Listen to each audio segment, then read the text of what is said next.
नमस्कार, learning lab में आपका एक बार फिर से स्वागत है। लास्ट टाइम हमने आपसे क्वेश्चन पूछा था, एक प्रोबेबिलिटी का जेडब्ल्यू का क्वेश्चन था। उसमें एक क्वेश्चन था, अगर हम थ्री डाइस रोल्ड करते हैं तो सेम नंबर आने की प्रोबेबिलिटी क्या होगी। तो आप में से बहुत लोगों ने आंसर दिया है, थैंक यू वेरी मच जिसने भी आंसर दिया है।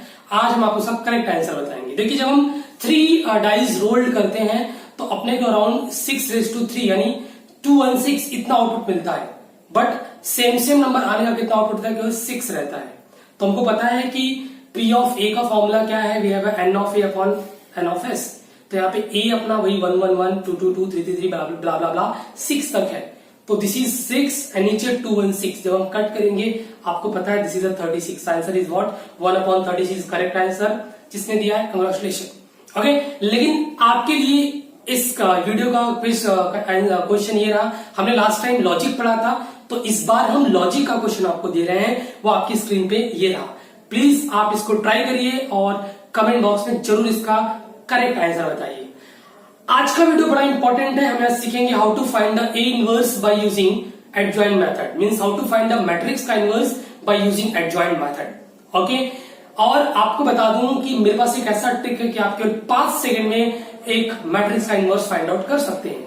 बट हम यहाँ पे 2 टाइप के इनवर्स बारे में पढ़ने वाले हैं। पहला बाय एडजॉइंट मेथड एंड दूसरा बाय ट्रांसफॉर्मेशन मेथड, रो ट्रांसफॉर्मेशन और कॉलम ट्रांसफॉर्मेशन। बट इस वीडियो में डिस्कस करने वाले केवल एडजॉइंट मेथड। देखिए, कुछ स्टेप आपको फॉलो करने हैं। अगर स्टेप आपको याद रहेंगे तो आपके मिस्टेक के चांसेस बिल्कुल 0 है। लेकिन कैसे इस मैट्रिक्स का 5 सेकंड में इनवर्स फाइंड आउट करें, आप इसको जानने के लिए वीडियो को लास्ट तक जरूर देखें। तो चलिए आइए पहला हम स्टेप डिस्कस करते हैं। देखिए, पहला स्टेप क्या है, first we have to verify that कि determinant of A is not equal to 0। ये 2 लाइन है, बड़ी इंपॉर्टेंट लाइन है। अगर ये लाइन किसी मैट्रिक्स के ऊपर है तो हम उसको बोलते हैं this is the determinant of the matrix. लेकिन अगर किसी होल नंबर के ऊपर है तो इसको हम बोलते हैं मॉडुलस ऑफ द मैट्रिक्स। लेकिन अगर किसी सेट के साथ है तो उसको हम बोलते हैं कार्डिनलिटी ऑफ द सेट। तो एक ये 2 लाइन का 3 अलग अलग मतलब है, आपको समझना बहुत जरूरी है। ओके, पहले वेरीफाई करेंगे मैट्रिक्स नॉन सिंगुलर है। कैसे मालूम पड़ेगा, उसका डिटरमिनेंट निकालेंगे। अगर 0 नहीं मिला तो नॉन सिंगुलर है, in that case inverse of matrix is exist. दूसरा, हम माइनस एंड को फैक्टर्स, जो हमने इसके पहले मैट्रिक्स वाला वीडियो बनाया था वहां पे हमने माइनस एंड को फैक्टर्स निकालना सीखा था। तो यहाँ पे हम उसका माइनस एंड को फैक्टर निकालेंगे, फिर हम उस को फैक्टर का मैट्रिक्स निकालेंगे, स्टेप नंबर 3। ओके, फिर उस मैट्रिक्स का ट्रांसपोज निकालेंगे और वो transpose is nothing but your adjoint of the given matrix. Step number 5 हमारे पास फॉर्मूला है A inverse is equal to 1 upon determinant of A into adjoint of A। मैं 2 एग्जांपल लूंगा, 2x2 और एक 3x3 का। 3x3 का पूरा नहीं लूंगा, थोड़ा लूंगा, बाकी मैं आपके ऊपर छोड़ूंगा, बिकॉज मुझे ऐसा लगता है कि पूरा वीडियो देखने के बाद आप पक्का ये कर पाएंगे। तो चलिए, मेरे पास एक 2x2 का मैट्रिक्स है। कहाँ है भाई, देखिए यहाँ पे है, दिस इज 2 1 4 3। तो स्टेप नंबर 1 क्या बोलता है, फर्स्ट वी वेरीफाई दैट कि इट इज नॉन सिंगुलर। हम सबको डिटरमिनेंट आता है, तो क्या करेंगे, इसका हम डिटरमिनेंट बनाएंगे। आप लोग ध्यान देंगे, दिस इज 2 1 4 3। आई होप सबको आता है। मल्टीप्लाई कीजिए इसको, 2 3 6 minus 4 1 4। This is 2 which is not equal to 0, hence we verify that कि A इनवर्स एग्जिस्ट। अब मुझे मालूम पड़ गया कि इनवर्स एग्जिस्ट हो गया। अब हम बात करेंगे माइनस एंड को फैक्टर्स की। देखिए, हमने वेरीफाई कर दिया है कि यहाँ पे this is a non singular matrix, then inverse exist. अब हम स्टेप नंबर 2 की तरफ जाएंगे, जहां हमें माइनस एंड को फैक्टर फाइंड आउट करना पड़ेगा। देखिए, तो अगर हम ऑब्जर्व कर पा रहे हैं दिस इज अ 2x2 का मैट्रिक्स, तो हमारे पास अगेन 4 अलग अलग माइनस और को फैक्टर्स होंगे। तो -1 1 means we skip first row first column, this is the first row, this is the first column. तो क्या मिल रहा है 3, तो minus of 1 1 is 3। Same minus of 1 2 first row with second column, we skip first row with second column, तो मुझे मिलेगा यहाँ पे 4। नेक्स्ट माइनस ऑफ 2 1, मतलब second row and first column यहाँ पे स्किप करने वाला हूं, तो वी गेट 1। और 2 2 के लिए second row second column and we get 2। देखिए आप यहाँ पे आपके लिए को फैक्टर के लिए फॉर्मूला, यहाँ पे को फैक्टर के लिए फॉर्मूला क्या है, this is Cij is equal to -1 plus j into Mij। इससे पहले आप ये बात याद रखेंगे, अगर -1 के सर पे ऑड पावर रहा तो वैल्यू शुड बी -1, अगर इवन पावर रहा तो वैल्यू शुड बी +1। ये आपको याद रखना है।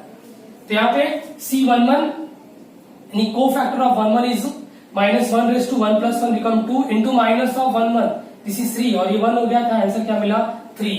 सिमिलरली फॉर 1 2, 1 2 के लिए क्या होगा 1 + 2 3 और माइनस ऑफ 1 2 इज 4, तो यहाँ पे C21 यानी कि this is a -1/2 + 1 again 3 into -21 और ये हमें -1 मिलेगा और माइनस वहां पे पहले से क्या है 1 है, तो 1 इंटू -1 मिलेगा -1 और C22 again 2 + 2 4 odd number even number है तो 1 मिलेगा और दिस इज योर 2।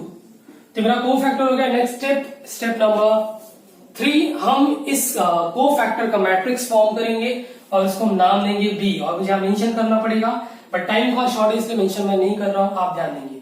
तो दिस इज 3 -4 -1 और 2। अब मुझे इसका ट्रांसपोज फाइंड आउट करना पड़ेगा और यही ट्रांसपोज मेरे गिवन मैट्रिक्स का क्या है एडजॉइंट है। तो दिस इज ट्रांसपोज होता है आपको first row become first column, second row become second column. ये मेरा हो गया transpose of the given matrix. अब लास्ट स्टेप फॉर्मूला आ गया है। What is the formula? We have A inverse is equal to 1 upon determinant of A into adjoint of A।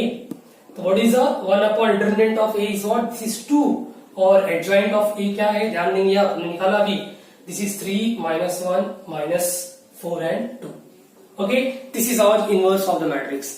इसी way से आप 3x3 का भी कर सकते हैं, कोई प्रॉब्लम आपको नहीं आने वाली है। ओके, सेम स्टेप फॉलो होगा।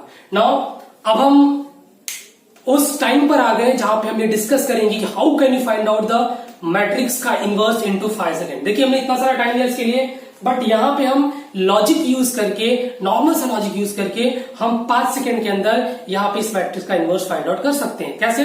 ध्यान देंगे आप। देखिए suppose we have a matrix जिसकी एंट्रीज है A B C D, इसे हम बोलते हैं डायगोनल एंट्रीज, इसे हम बोलते हैं anti diagonal entries. Okay, this is a non singular matrix, you should verified कि नॉन सिंगुलर है। ओके, तो आपको यहां पे क्या करना है, ध्यान देंगे आप यहां पे सबसे पहले आपके पास सिंपल सा एक फॉर्मूला है, A inverse is equal to 1 upon determinant of A into, ध्यान दीजिए ये जो डायगोनल एंट्रीज है इसके प्लेस को आप इंटरचेंज कर देंगे। देखिए AD था तो DA कर दिया, और एंटी डायगोनल में आप क्या करेंगे, एंट्री सेम रखेंगे, बस साइन इसका डिफरेंट कर देंगे, प्लस है तो माइनस, माइनस है तो प्लस। अब इस लॉजिक से देखिए हम अपने गिवन मैट्रिक्स का फाइंड आउट करते हैं। तो A inverse is equal to 1 upon determinant of means 2, और देखिए दिस इज डायगोनल एंट्रीज, इसको इंटरचेंज कर दो, दिस इज 3 और this is 2, this is anti diagonal entries same रखो, बस साइन आप अलग कर दो। देखिए बिना कुछ किए आपको इनवर्स ऑफ द मैट्रिक्स मिल गया। ओके, केवल इस फॉर्म से। तो now in this way we can find out the 2x2 का मैट्रिक्स का इनवर्स। ओके, आई होप आपको ये समझ में आया है।